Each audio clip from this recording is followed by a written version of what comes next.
तर हे बघा किती छान झाडं दिसत आहेत बाजूला ट्रेनमधून चालत असताना, आणि ट्रेनमध्ये आम्ही उभे आहोत आणि रस्त्याने बाजूला गाड्या चालल्या आहेत वगैरे. ओव्हरऑल एक मस्त वाटत होतं मला बघत असताना, म्हणून मला विचार आला की कॅमेऱ्यामध्ये कैद करूया.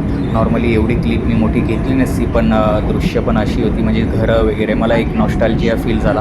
आपल्या लहानपणी सेम अशीच घरं असायची, म्हणून मला वाटलं की हे टिपून घेऊया.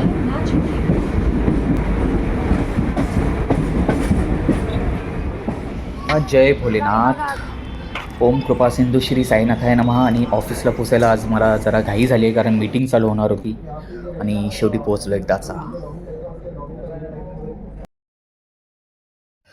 तर चला मित्रांनो, लंच टाईम झालेला आहे आणि जेवण घेऊया. आज आणले टिफिनमध्ये मसाला डोसा, डोसा बटाट्याची भाजी, चटणी, आणि हे बघा तुमचा भाऊ बसला आहे. तर चला पटकन जेवण घेऊया आणि लागूया पुढच्या कामाला, म्हणजेच खाली जाऊया. सकाळपासून आज ॲक्च्युली पूर्ण कॉल्स वगैरे लागून होते आणि 2 वाजता जेवायला आलो. तर आता मस्तपैकी जेवण झालेलं आहे आणि आता जाऊया रोजच्याप्रमाणे खाली. आणि मेन म्हणजे सोनाली राऊत आली आज खाली. सकाळी तुम्हाला दाखवलं ना की मी येण्याच्या आधीच तिथे गर्दी होती मीडियाची वगैरे. सोनाली राऊत आली आहे, चला जाऊन तिला पण भेटूया. चलो दिखाता हो तुम लोग को, आ जाओ. हे बघा इथे असेल सोनाली.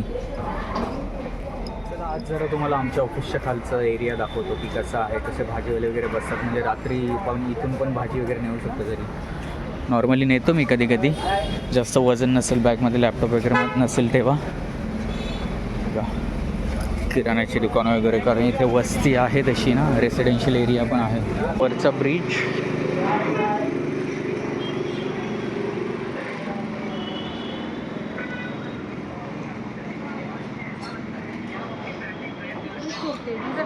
आमची बिल्डिंग ऑफिसची. आणि इथे खालीच सगळं लोकल फ्रूट मार्केट वगैरे, भाजी मार्केट. ते नवरात्रीतलं 9 दिवस मी म्हणजे जेव्हा यायचो तेव्हा इथूनच सगळं हार फुलं वगैरे घेऊन जायचं.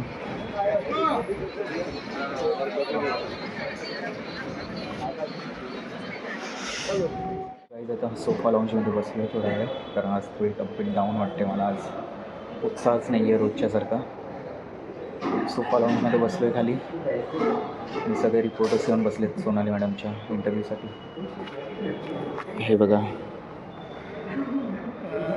इथे रिपोर्टर्स येऊन बसतात. तर चला, कलर्स मराठीच्या ज्या PR आहेत त्यांनी आपल्याला 5ची वेळ दिली होती. आपण 5:30 वाजता चाललो आहे, तर अर्धा तास उशिरा आहोत. बघूया आता सोनाली मॅडम आपल्याला भेटतात का.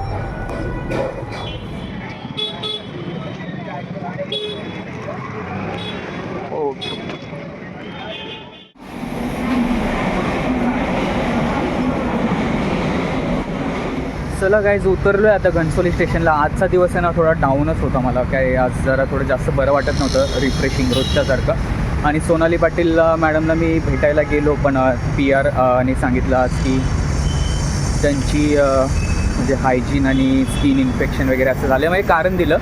तर आणि त्याही सोनाली मॅडम कम्फर्टेबल नव्हत्या. मग मी म्हटलं जाऊ दे, जास्त पण हे करण्यात म्हणजे चांगलं नाही वाटत. तर शेवटी मग मी आलो. आज लवकर निघालो थोडं ऑफिसवरून.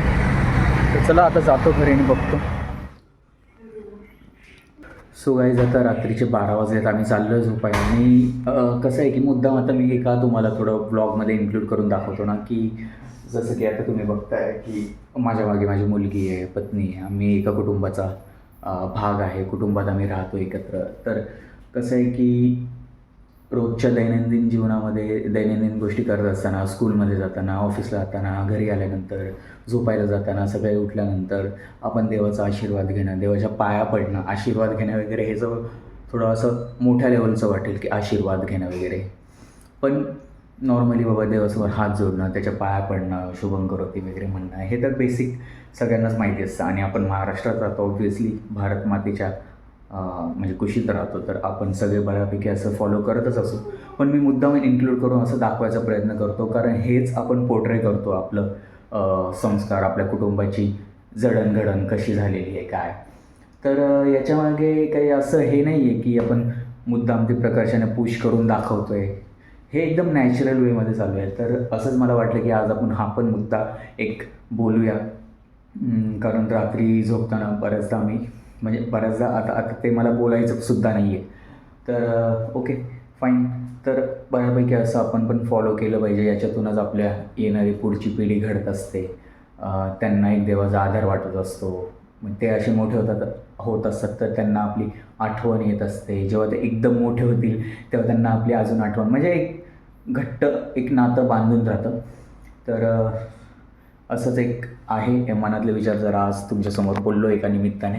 आणि आता झोपायची वेळ झाली, आता ऑलरेडी लेट झाला आहे खूप आज. तर आता झोपतो आणि भेटूया उद्याच्या नवीन ब्लॉगमध्ये. तोपर्यंत काळजी घ्या आणि असेच एकत्र राहा. तर चला, okay, tata and bye bye, take care.